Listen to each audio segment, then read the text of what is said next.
Okay, good day everyone. We will now be discussing the global economic flows and let's begin with the concept of trade. Kapag sinabi nating trade, ito ay tumutukoy sa palitan ng mga products and services sa pagitan ng mga bansa. No? Isa sa pinakamahalagang bahagi ito ng global economic flows dahil sa pamamagitan ng konsepto ng trade na ito, gumagalaw ang mga products at pati na rin yung mga capital mula sa isang bansa tungo sa another country. But how do we know if a country is doing well in global trade? Hindi naman natin pwedeng sabihin o pwedeng isa-isahin ang lahat ng mga products na ini-import at ine-export ng bawat bansa. No? Mahirap yon, mahirap nating tignan yon. No? Instead, may mga mas mabilis na paraan para makita natin yung kabuang larawan ng trade ng isang country. Titignan natin yung trade surplus at trade deficit. Tandaan yung dalawang konsepto na yan, yung trade surplus and trade deficit na ipapaliwanag natin later. So, yung dalawang konsepto na to ay nagsisilbi siyang indicators. Ibig sabihin ay nagbibigay sila ng mas mabilis na idea kung paano ba dumadalo yung mga products at mga economic resources na papasok at palabas ng isang nation state. No? Kaya ito yung susunod nating pag-uusapan, itong trade surplus at trade deficit. So now, let's understand these two indicators. Unahin natin yung konsepto ng trade surplus. Ang trade surplus ay nangyayari kapag mas malaki yung halaga ng export kaysa doon sa imports. Okay? So, sa madaling salita, mas marami o mas mataas yung halaga ng mga products na inibibenta ng isang bansa kaysa doon sa mga products na binibili niya. Okay? So, on the other hand naman, yung trade deficit ay kabaligtaran ng trade surplus. Nangyayari yung trade deficit kapag mas malaki naman yung halaga ng imports kaysa doon sa exports. Ibig sabihin, mas marami o mas mataas yung halaga ng mga products na inaangkat niya compared sa mga product na inailuluwas niya o kanyang ine-export. Okay? So, the important point here is hindi lang naman ito simpleng bilang kung ilan ba yung na-export or ano yung mga nai-import ng isang bansa. At trade surplus and trade deficit ay nagbibigay siya ng pangkalahatang larawan, mas malaking larawan kung paano ba nakikilahok ang isang bansa sa global market. Okay? Now, let's apply these concepts to a real example. No? So, dalawang bansa yung madalas na ginagamit sa pagtalakay ng global trade. Kapag pinag-uusapan ng global trade na ito, dalawang bansa yung pinakaunang pumapasok. So, una is United States and China. Okay, so noong 2017, yung US ay nagtala ng trade deficit na 566 billion US dollar. So, dahil trade deficit ito, nangangahulugan na mas malaki yung halaga ng mga products na inangkat niya or inimport niya compared doon sa mga products na nailabas niya sa kanilang country. Samantalang itong China naman ay nagtala ng trade surplus na 422.5 billion US dollar. Ibig sabihin, yung China ay mas malaki yung halaga ng mga products na naibenta niya o nailabas niya ng bansa compared sa mga products na inangkat niya mula sa ibang bansa. Okay?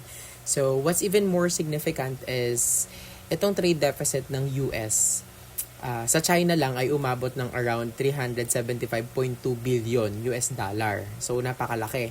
No? Sa China lang yon. No? So, ito yung pinakamalaking trade deficit ng Amerika sa isang trading partner niya and yun ay China. Okay? So, dahil doon, naging mas mahalagang usapin yung trade relationship ng dalawang bansa na ito. So, dyan na pumapasok yung trade tension and effects. No? So, let's look at what happened because of this trade imbalance. Okay? So, isa sa mga isyong lumitaw ay yung paniniwala na yung US, paniniwala ng US na artificially undervalued yung Chinese yuan, yung pera ng Chinese, ng mga Chinese. Okay? So, what does that mean? Sa perspective ng Amerika, mas mababa yung halaga ng yuan compared doon sa nararapat niyang value. So, dahil nga mababa yung pera ng yuan o yung halaga ng yuan na ito, ay nagiging mas mura yung mga products na ine-export ng China. No, kapag nilabas na ng China yung mga products niya doon sa global market, ay mas nagiging mura, mas nagiging accessible. Okay? Mas nagiging abot kaya yung mga products nito para doon sa mga American consumers. Okay? So, nagkaroon din ng mga reklamo tungkol sa ilang mga trade restrictions sa mga products ng mga Americans. No? As these disagreements continued, nagpatupad din yung US ng tariff sa Chinese imports noong 2018. No? And in response, gumanti rin itong China sa pamamagitan ng sarili nitong tariffs. No? So, this eventually led to a trade war. So in terms of its effects naman, may dalawang panig na pinapakita ang diskusyon. On one hand, naapektuhan yung ilang mga industries sa US because dahil competitive yung China, no? Naapektuhan yung kanilang mga products. On other hand naman, nakinabang yung mga American consumers dahil nagkaroon sila ng access sa mas mga murang mga imported products. Ibig sabihin, kapag dumadating yung mga Chinese na mga products sa kanilang bansa, ay mas mura yon. So mas gusto yon ng mga American consumers compared doon sa mga products na matatagpuan sa sarili nilang mga bansa, o kaya ito yung mga locally produced, no? Mas mahal siya. So dagdag pa doon, hindi lamang mababa yung presyo, hindi lamang yung baba ng presyo yung dahilan kung bakit maraming Chinese products yung mas binibili, kundi marami rin sa mga ito na tinuturing na may magandang kalidad daw, no? Maganda yung quality para sa kanyang presyong binabayaran. Okay, so maganda na siya compared doon sa price na binabayaran sa kanya, no? Kaya mas marami, makikita natin din na yung global trade ay maaring magdulot ng parehong challenge at benefit, depende kung sino ang titignan natin, kung yung mga may-ari ng negosyo, yung mga industriya, or yung mga consumers. Okay, so now let's move on to another important topic in global trade. So napag-usapan natin ang trade at trade balances. This time, titignan naman natin kung paano talaga gumagalaw yung mga products, no, sa global economy. Kapag narinig natin yung salitang global trade, madalas iniisip natin yung simpleng pagbili at pagbenta ng mga products sa pagitan ng mga countries, no? However, mas komplikado yung process compared doon sa thinking na ganon. Okay? In fact, yung global trade ay binubuo ng iba't ibang economic chains and networks. So, what does it mean? Ano tong mga economic chains and networks na ito? Okay?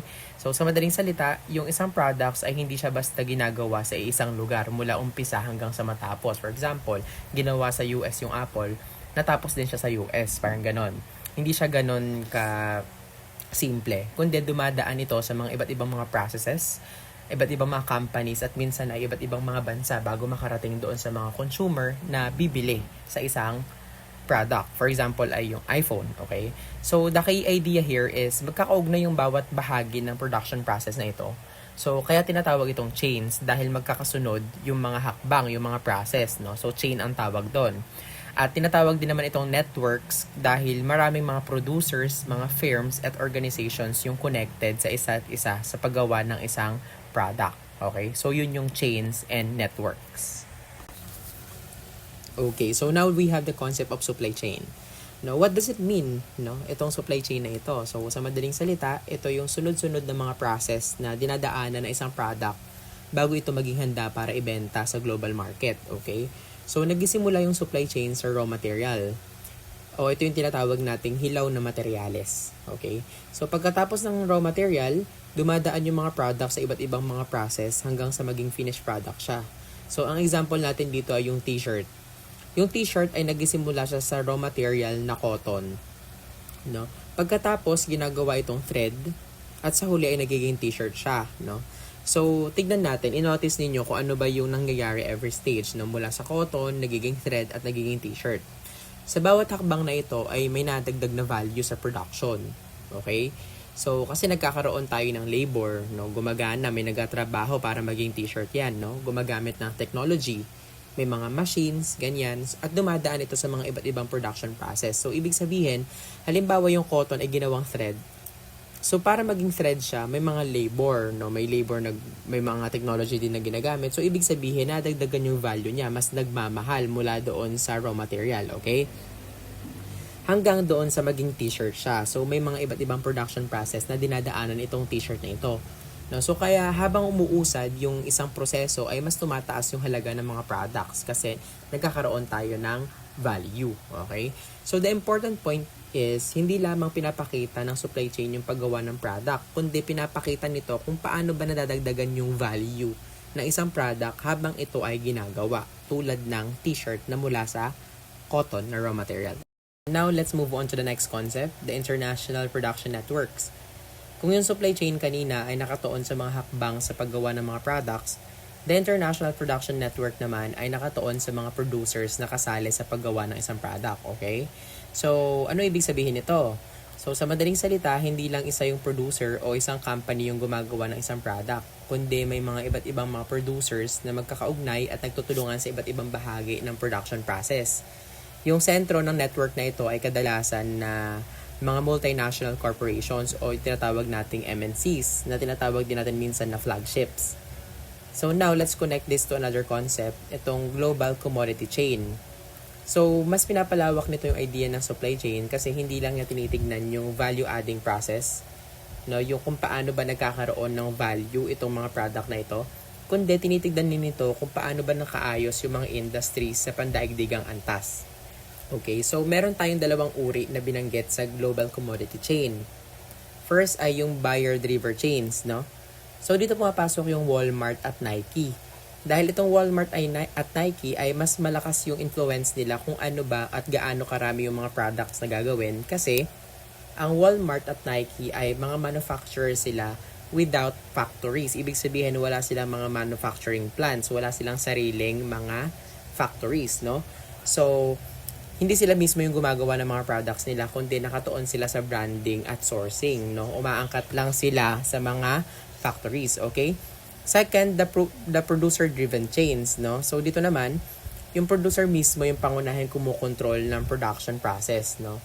Gaya halimbawa ng Toyota kasi meron silang mga manufacturing plants. So, finally, let's discuss the broadest concept among all these economic chains, the global value chain, no? So, what makes this concept different from sa mga natakal nating mga concept, no? So, kapag sinabi natin global value chain, sa madaling salita, hindi lamang nito tinitignan yung process ng paggawa ng mga products, kundi mas malawak yung saklaw niya, no?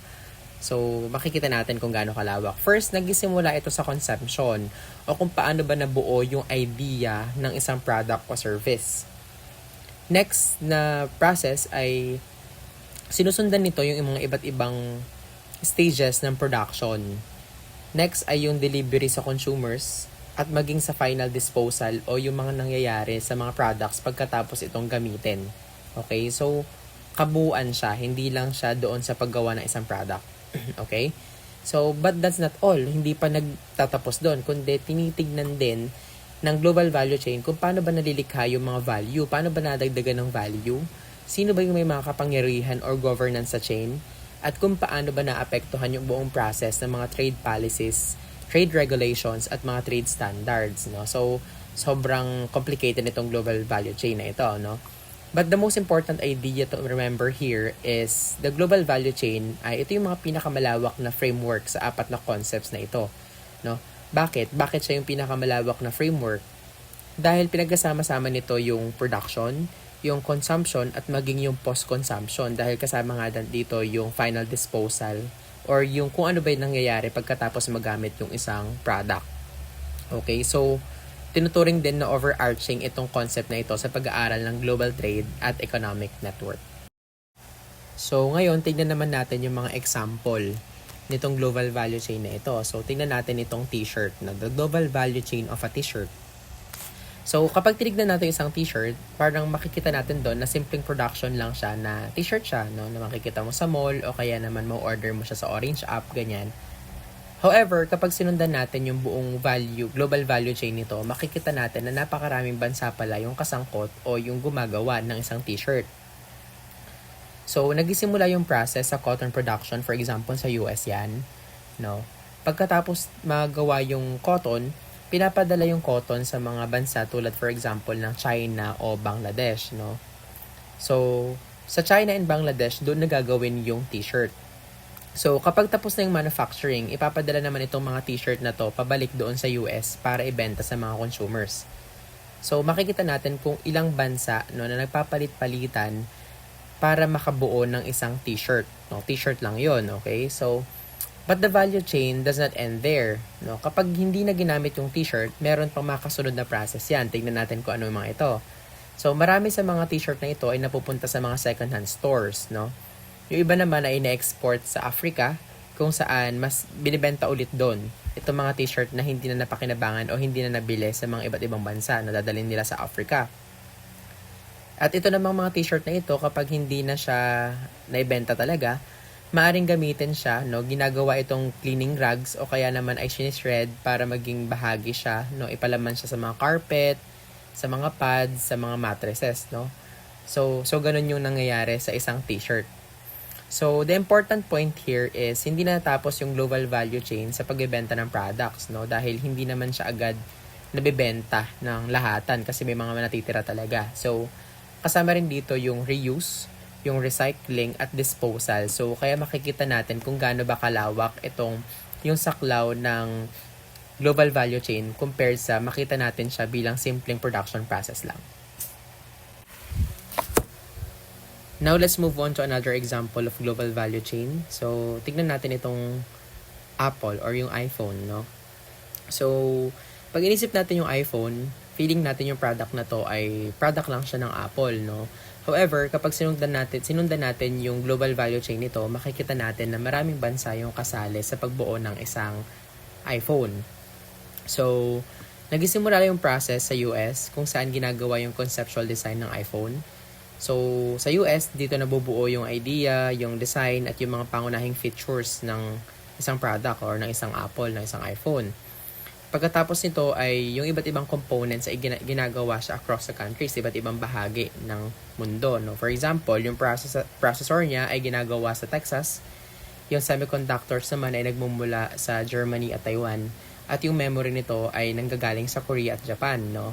So, makikita rin naman natin ito, yung mga display panels, yung mga circuitry na ginagamit sa iPhone ay, for example, galing siya sa Korea at Taiwan, no? Habang yung ilang mga rare metals naman ay nagmumula sa mga bansa sa Africa and Asia. So, makikita natin na sa isang Apple ay iba't ibang mga bansa yung pinanggalingan ng mga materials, no? So, the important point here is, hindi ginagawa yung iPhone sa iisang bansa lang or sa US lang. Kundi, bawat bahagi nito ay nanggagaling siya sa iba't ibang lugar depende sa kanilang mga specialization kung saan matagpuan itong mga materials na ito, no? So, pinapakita nito kung gaano ba kalawak at konektado yung global value chain ng isang modern product katulad nitong Apple na ito, okay? Now, let's move on to another important topic. Ito yung increasing competition for commodities. So, bago mabuo yung mga products, no, yung maraming mga products sa global value chains na banggit natin kanina, no, kailangan muna ng commodities o yung mga pangunahing hilaw na materyales, yung mga raw materials. So, ano ba yung mga raw materials na ito, no?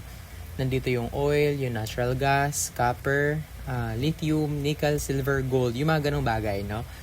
Nandiyan din of course yung mga agricultural commodities tulad for example ng rice, ng corn, soybeans, ganyan.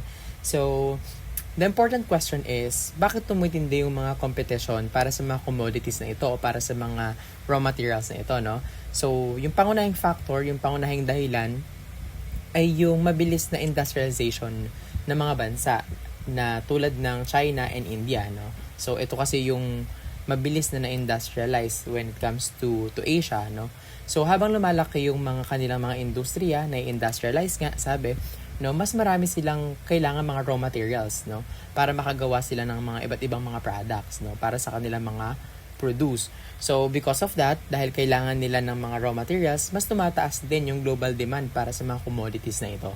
So, ganun lang siya. Ganun lang yung concept ng increasing competition for commodities. Okay, so now let's discuss another important concept in the global economy. Ito yung concept ng race to the bottom.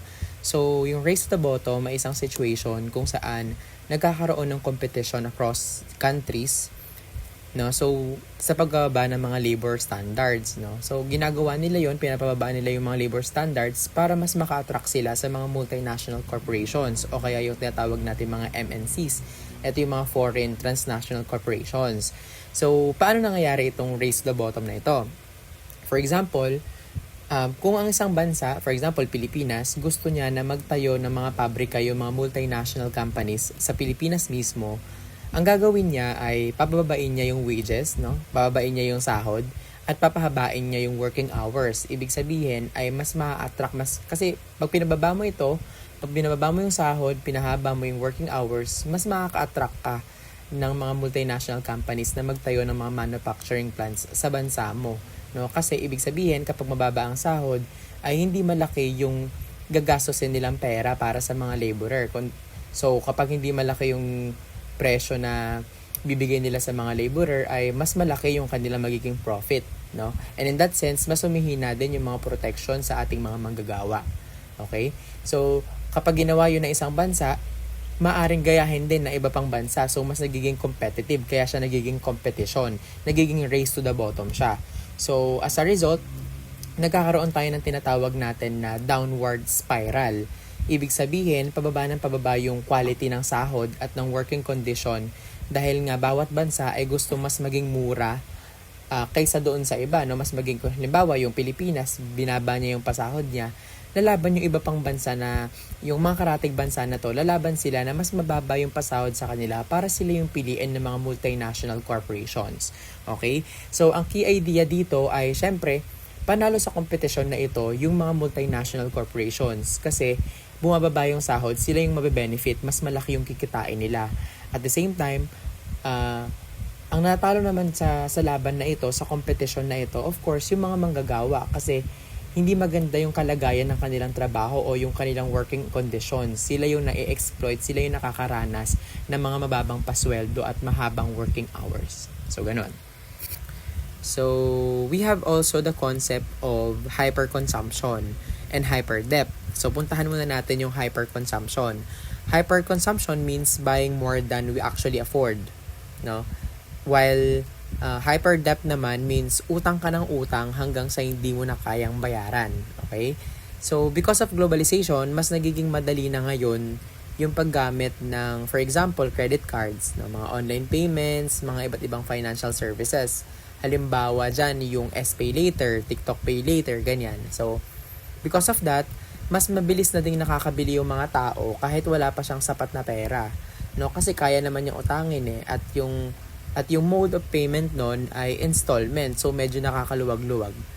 Lalo-lalo na, for example, student pa lang, ganyan. No? So, the main argument is that habang lumalawak yung globalization, hindi na lang products yung kumakalat, hindi na lang products, ganyan, no? Hindi na lang yung produkto na binibili natin, kundi kumakalat din yung mga culture of excessive consumption at pati yung kultura ng pangungutang. Okay, now what exactly do people consume, no? May dalawang pangunahing bagay tayo, no? Na dalawang konsepto dito. First ay yung consumer objects, no? Yung consumer objects, ito yung mga physical goods tulad for example ng mga sasakyan, ng food, ng gadgets, no? Basta physical, no? Iba't ibang klaseng physical na mga kinukonsume natin. Next, we have yung services, no? Yung services ay halimbawa ng accounting, ng delivery, education, o yung mga iba't ibang klase ng mga professional services, no? For example, siguro pwede natin ilagay dyan yung mga halimbawa sa barbershop, yung mga pagpapagupit, yung makeup, yung halimbawa may makeup artist ka, so that's service, no? So isa yung klase, no, ng kinukonsume natin, no? So another important concept dito ay yung branding, no, yung brands. Okay? So yung isang brand ay hindi lang pangalan siya ng product kundi symbol siya ng quality, ng reputation at yung pagkakakilanlan ng isang brand, no? Kaya makikita natin na marami mga global companies yung gumagastos ng malaki, no, naglalaan talaga ng perang malaki para makilala sila, makilala yung kanilang brand, no, sa buong mundo. Okay, next concept, we will talk about the global consumers, no? So before, mas nakikilala yung isang tao based on sa kanyang work o kaya sa pagiging halimbawa sa kanyang trabaho, sa mga kanyang na-attain sa buhay, ganyan, no? Ngayon, mas maraming tao yung nakikilala based sa kanilang mga kinukonsume, sa mga ginagamit nila at mga binibili nila, no? Halimbawa, yung isang tao, nililabel mo siya or nakikita mo siya because of yung brand ng sasakyan na meron siya o kaya naman ng relo, ng cellphone at iba pang mga products na ginagamit niya, no? So, kasama rin dito yung tourism, no? Halimbawa, kapag bumabiyahe tayo, hindi lang tayo nagta-travel, no? Nagko-consume din tayo, for example, ng food, ng hotel, ng transportation, at iba pang mga services sa ibang bansa. So, maraming tao yung ganito na yung ginagamit na labeling nila, no? Na nililabel nila based sa kanilang mga kinukonsume. So, we have the concept of consumption processes, no? So dito, yung proseso na ito ay kung paano tayo bumibili ng mga products and services. For example, pag nagpunta ka sa mall, paggamit ng credit card or nag-order ka sa online. So ganun siya, no? So kasama nito yung consumption sites, yung lugar kung saan nangyari yung consumption, kung saan mo siya nabili o kung saan mo na-avail yung services. Okay? So because of globalization, halos naging magkakapareho na yung mga shopping malls, no? Kahit pumunta ka sa SM, existing din yung mga nasa SM sa mga iba pang malls, no? So halos same yung mga fast food restaurants, yung mga online stores. Kapag halimbawa kinumpare mo yung Lazada at Shopee, wala masyadong difference, no? So ganun siya.